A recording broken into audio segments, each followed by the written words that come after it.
Hello, hello, hello. This is Patrice Williams. I am really excited to be here. Anyone that knows me, you know that voter registration and voter engagement means everything to me. And as the first guest, as in this series, these three-part series for Vote Safe Live in Solano County, we got the big Kahuna. A guy that I admire a lot. I'm going to bring him on, John Gardner. Hello, how are you? Hi there. You are too kind. Thank you. Well, I tell you, I really appreciate you being on. Anytime that I know you as a person that when I have questions about voter registrations, about elections, I have no problem coming right to your office or calling you, and you return calls fast. There's times where I've called you and you've called me back in like 5 minutes, and I'm like, how did he even know? I don't know. So it's just and I don't think it's just with me. I think that's who you are. That's how you show up. So I really appreciate it. We are here today on behalf of voter registration, vote safe through the Secretary of State. And Empower Solano to engage us in Solano County locally. You again, John Gardner, assistant voter registrar. Is that how we should? The Assistant Registrar of Voters. Assistant registrar of voters. Awesome, awesome. Yay! So there's a few things that we wanted to go over. One is, well, we have a special. What we say it's a special election that's coming up. For sure. For sure. We're 7 days away from a pretty historical recall election. The last one was in 2003. So this is kind of a big deal for the state. The whole nation is kind of watching us right now, and we're getting close to the end, right? Just one more week. One more week to go, and we've got to get it right, and we will get it right in Solano County. Absolutely. For some of us, we've received ballots in the mail. And so that's how I would like to split the conversation: ballots in the mail versus day of voting, with already being registered to vote and not being registered to vote yet. So if we've gotten our ballots in the mail, is when is the last day that we can put the ballot back in the mail to get to you? So that's a little more complicated. We encourage everybody to take today as the last day to put it in the mail because the post office seems to be running at about a 7-day turnaround time, which means we'll get them back on election day. It's okay if you put them in the post office later. Just ask them to hand stamp it. It's got to be postmarked before election day if we receive it after election day. And we can receive ballots for 8 days after election day. So even if you dropped it off in the post office on Tuesday, you can get them to stamp it for you with Tuesday's date, September 14th. And if we receive it within 8 days, that ballot is good and we will count it. But there's really no reason to risk using the post office when we have drop boxes all over the place, and curbside is going to start up on Thursday where you don't even have to get out of your car. So in total, we'll have about 16 places around the county where anybody could drop off a ballot. You don't have to go to the one closest to your home or anything like that. So after today, I would encourage people to take advantage of one of those drop boxes or our curbside voting. Those boxes we pick up every single day. So if you're curious, you drop it off today, let's say by tomorrow, that ballot's going to be processed already. And we'll have notification to you that we received your ballot and everything was good to go. That is wonderful. So we would like to bring onto the screen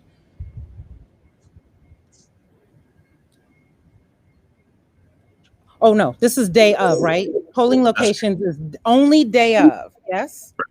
That's okay, right. So let me bring our other.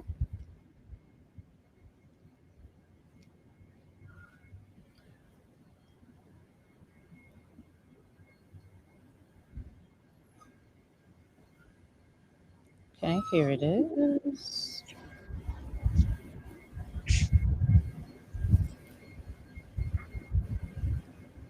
Okay, that's the same thing, huh?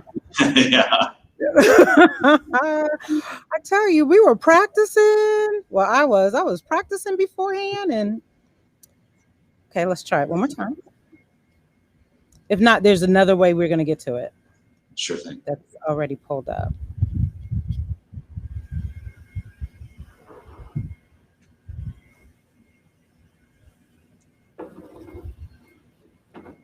Okay, this is our other way that we're going to back into this. This is the website for your office, yes? That's right. Okay, and we're going to give everyone the link as well. But while I'm putting the link, can you walk us through what we're looking at? Sure. So this is our main landing page, and most of the information at the top is kind of the hot ticket items. You want to get registered to vote. You want to verify your registration. You want to check your vote by mail status. All those hot links are right at the top of the page because those are our most common items. And then below that, we kind of, how to get a hold of us, how to do appointments or phone calls.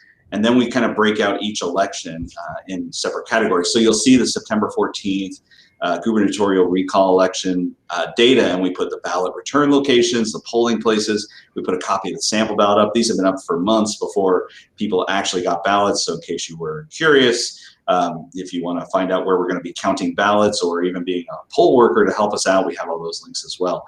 But those top two, the ballot return locations and polling places, those are provided in your voter information guide, but we get so many questions about this, we just put them right at the top underneath the recall election. You'll see for the next election, we'll be doing the same thing as well, just kind of following suit. Try to keep it consistent, put the things that people are asking for the most right up front, so you don't have to kind of hunt it down, Right. We were just talking beforehand. The website always has the same sort of flow. So it doesn't matter whether you look at it today or in 3 or 4 months or 6 months, you'll be able to get a good sense of things just by following, by coming to this website regularly. And this is a website, a link that we send a lot of people to. And people probably don't know this, but this information, a lot of the information is available 6 months before an election starts. So the June primary election, in December, you'll start seeing data up on our website about the June primary election. So we try to just get it out there, leave it up, and let people kind of peruse the links. Yes. Let's see. So we were talking about the ballot return and voting address. So if someone has their ballot right now and they haven't mailed it and will not mail it today, then they need to go to this page to see where they can do a ballot drop off. Is that correct? Yep, that's correct.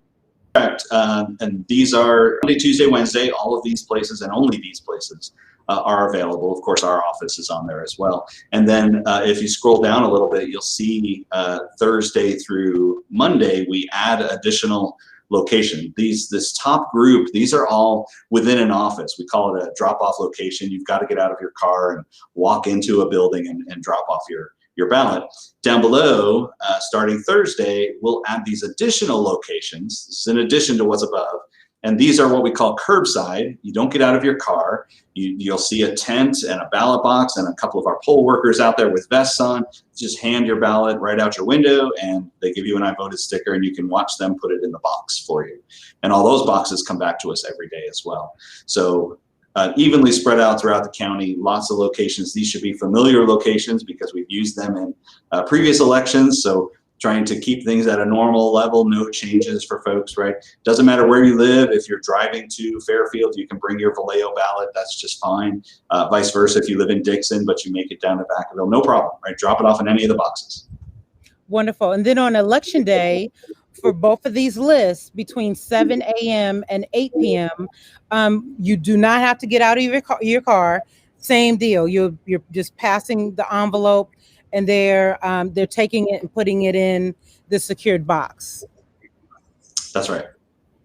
That's right. And do note that all of these locations are open on Saturday. This coming Saturday, the 11th, these locations are all available from 8 a.m. to 5 p.m., including the Registrar Voters Office will be open for voter services or curbside drop-off as well. This is great. This is great. This is Saturday, so it's every day but Sunday. Yes. That's right. Yep. Okay. Okay. Got to get a break. This is wonderful. Okay. So John, what if I'm just now I haven't registered to vote. I haven't registered to vote. I want to vote.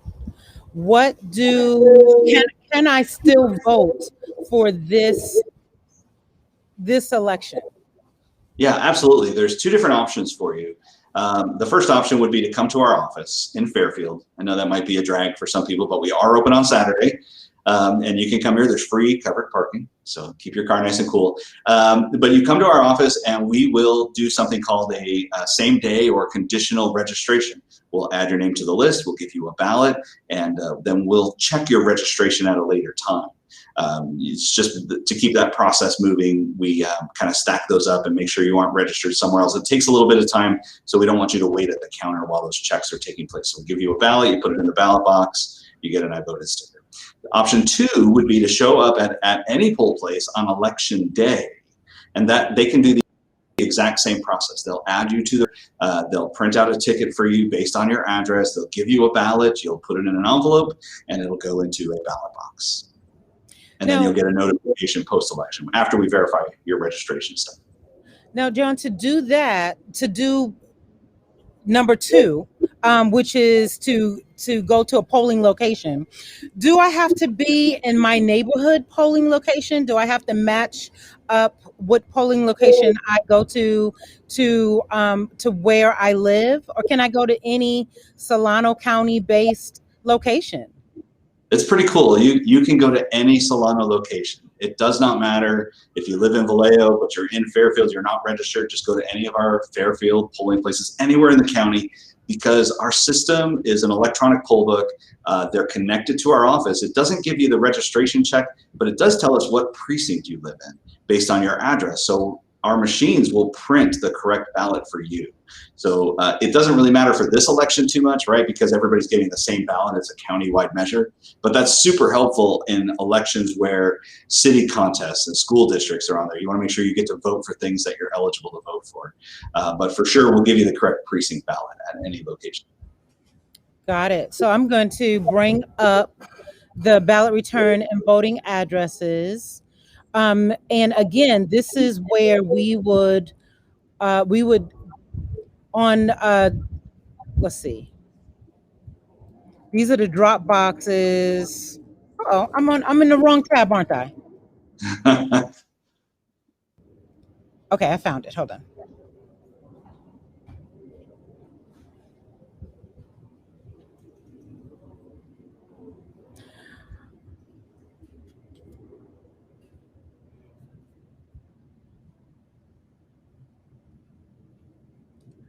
So much for being prepared in advance.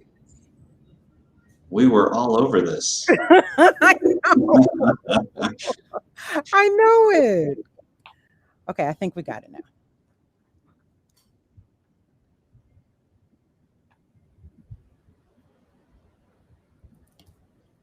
No, we don't have it. Okay, so let me click on.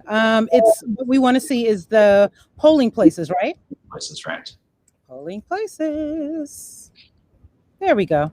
Let me just make it a little bigger for our viewers.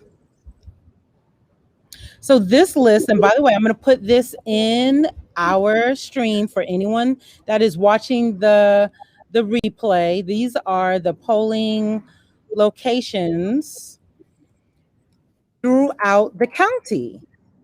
Right. So these are election day only. Election day only.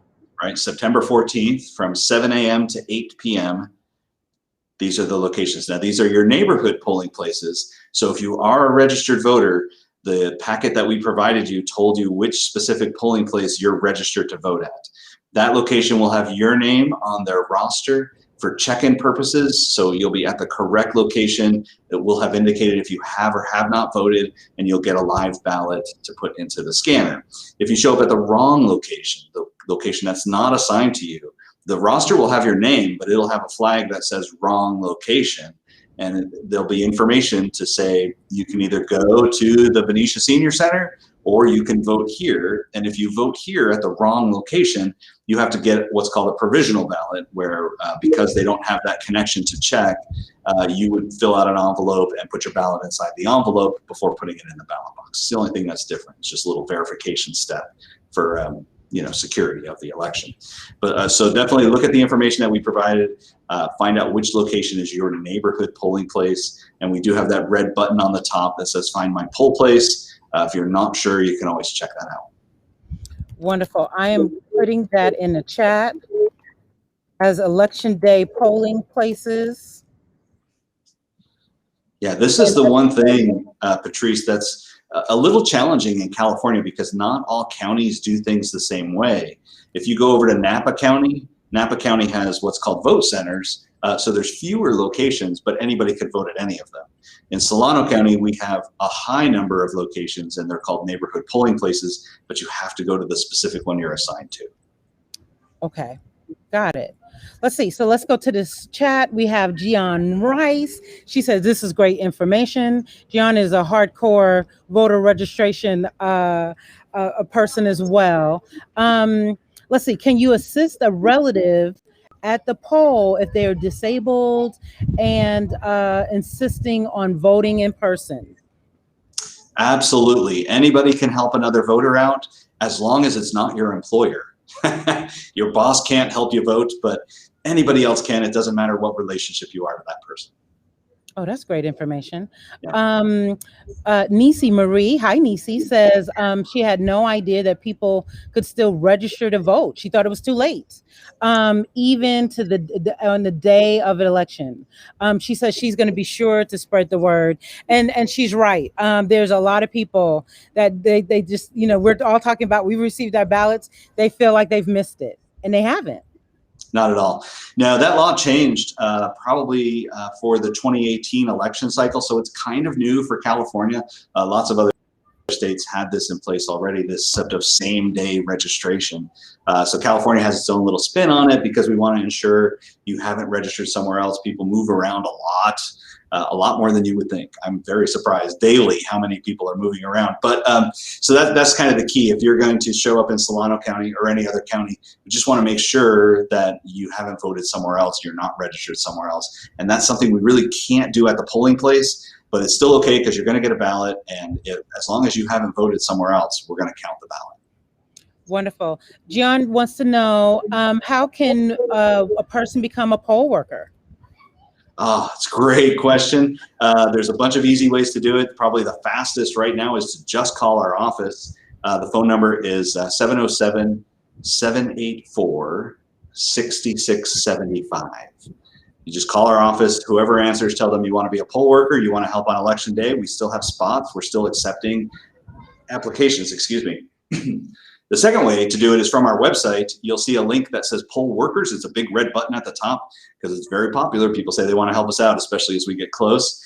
Just click that button. There's an online application. You can fill out the form, and it's pretty much like Amazon. As soon as you click it and register, you can start taking the training classes and earn some money. You said just like Amazon. I tell my staff, I tell my staff, I want it to be like Amazon. You're sitting there, it's midnight, you're thinking about voting. You go to our website, sign up to be a poll worker. Let's start you in the program right away. You shouldn't have to wait for our office to be open to kind of get plugged in and get services from us.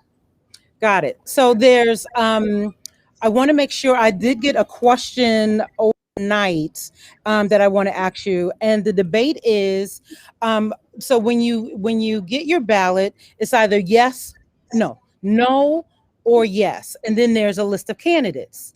If Correct. you pick no, do you still pick the list of candidates?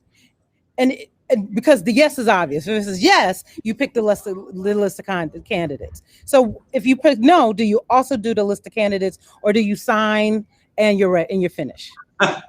It's really up to the voter. We see them as two different contests, right?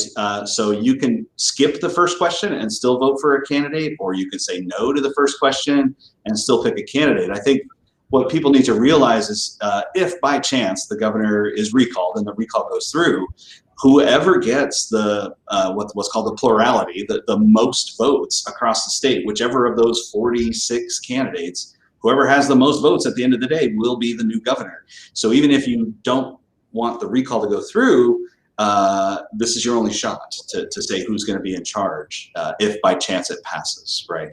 So there's no runoffs, there's no other election that'll take place. There will be in June, right? But this person's going to hold that office until the end of 2022 when the seat expires. You know, you just cleared up a lot of confusion. I've heard both ways, and I'm really proud that I get to ask you and you give that clarification. So just to repeat, you can say yes and pick a candidate, or you can do no and either leave it blank, or no and pick a candidate. Absolutely. Either way. Either way. Okay. That's awesome.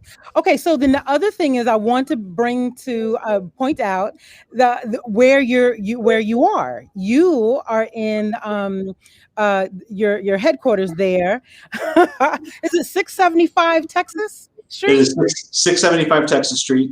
What's behind me, this is actually what's called our vote by mail processing center. 80% of the vote will be a vote by mail ballot. It's just going to be the majority of things we process. So we need this really large space back behind me, which is empty at the moment because we're caught up. We haven't received our mail yet today, but there'll be a flurry of activity after 1 o'clock this afternoon and all through election day. And this, people don't know this, but it's totally open to the public. I totally encourage people to come by. You'll get a personal tour by either me or my deputy. And we'll kind of explain all the different things that are going on and how we process vote by mail ballots from the moment we receive it until we're able to count the ballot and put it through our scanners. So it's pretty cool. You don't have to make an appointment. You just show up and say, hey, I want to observe. And that's that. We'll walk you through the process. You can hang out for as long as you like, even on election day. You know, so I have done this twice. I brought the Empower Solano fellows some years ago, and they're still talking about it. And then I've come on my own. And it is true that it doesn't matter what time you walk in, you can see the process. But it was pretty neat because I was able to see it before election day. And then election day, I think after 6 o'clock or 7 o'clock flurry. So I got to see that whole process too, you know, the mail coming in, the cars coming in from all over the states, it going up this, I don't know what it's called, assembly line. Yeah. It was the most amazing thing ever. And to see when it comes up, how the mail is sorted, the process of marks that aren't quite, right, or I guess people Xing it. So all that assessment, I was able to see every part of that process from end to end, and really felt confident in your processes, your operation, and your compassion to make sure that the voters of Solano County, their voters counted. So thank you for letting me say that in public. And if people want to come, they would just come to your office at 675 Texas in Fairfield, in the administration office, and they will go to the second floor. Just ask for the Registrar Voters Office. There's signs all over the place right now, so you probably don't even have to ask anybody. It's just Suite 2600. There's often a trail of people heading that way this time of the year. Yes. So Tanya Alston says that the employees in the Solano County Voter Registration's office is very, very, very helpful. So, and I agree. At one time I knew everybody by name. I don't anymore. And Nisi Marie, this is a great question. Another new law is that those on parole can now vote. Between that and the same day registration, so many now can participate. Can you tell us a little bit about that? There's confusion around if you're on parole, can you vote? If you if you've ever had a felony, can you vote? Can you clarify that for us? Sure. This is coming from what was called Prop 17. This was a measure that was on the 2020 general election, which passed, and it kind of loosened the rules a little bit. And It's really simple to think about it the other way. The only time you're not allowed to vote is if you're actually incarcerated. If you're serving your sentence in a prison, that's when you can't vote. But if you're out, released, on parole, doing community service, anything like that, you're totally eligible to vote. So What it's if really you're just in a jail? narrow group. Is there a difference between if you're in prison or if you're in jail? Yeah, if you're just in the Either county way. jail, like just waiting for prosecution or sentencing, something like that, you Yeah. are still eligible. Oh, awesome. But you would you get your mail in jail to be able to vote?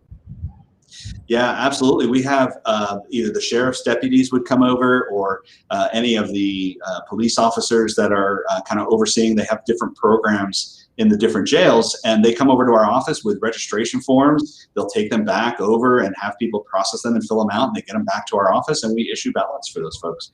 Yeah. That's amazing and pretty awesome.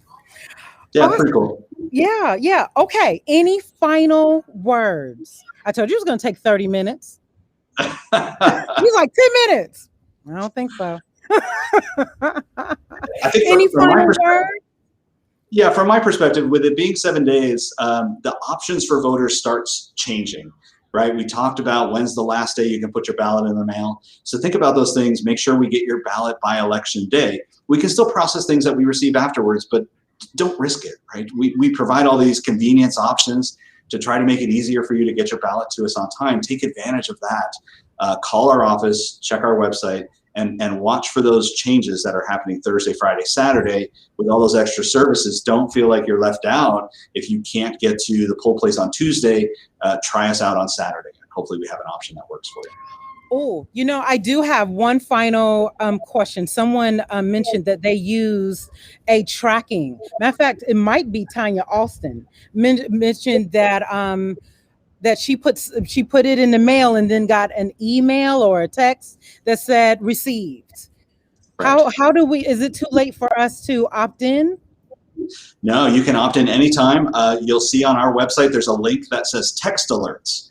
It started out as a text-based program. It's kind of expanded. You could get a voicemail message or an email message as well. But just click on that link that says text alerts. As long as we're still processing ballots, you'll still be able to get those alerts. And it is pretty cool because with a lot of vote by mail, there's a lot of mystery, right? What happened? Did they accept my ballot? Are they going to count it? So not only do you get the message that we received your ballot, you'll get a message that says we counted your ballot, that it cleared through all that signature check that we have to do. And if we can't clear it, that there's a signature mismatch or maybe you forgot to sign it, to me, that's one of the most important pieces. We're going to send you an alert that says, hey, there's a problem, call our office, and we'll tell you what that problem is and how to fix it. So we get all that cleared up before election day. It's a really small number. And I got to say, it's less than 2% of all the ballots that we get in. Nevertheless, if it's yours, you want your ballot to be corrected and counted, right? So we want to address that as quickly as possible. Absolutely. Well, this has been awesome, John. I'm going to invite you to come back again. We're going to be doing some continuing series about voter registration and the misinformation. And I can't think of any better person to come and dispel misinformation about voter registration. I'd be happy to do it, and keep us on the radar for redistricting as well. That'll be a hot topic here in 6 more months, right? You know what? We will absolutely be tapping into you for redistricting. I did see that on your website, and I was like, oh, okay. So so that is awesome. We'll be tapping into you for that for sure. Okay, great. Well, thank you. I know you're about to jump into a huge and busy day in a few hours here when that mail comes through. So sure, thank you again for coming in. We have I see Tanya putting the ballot tricks link for us. Thank you so much. And everyone is just saying goodbye. All right, very good. Thank you so much. Pleasure. Take care. Thank you. Bye.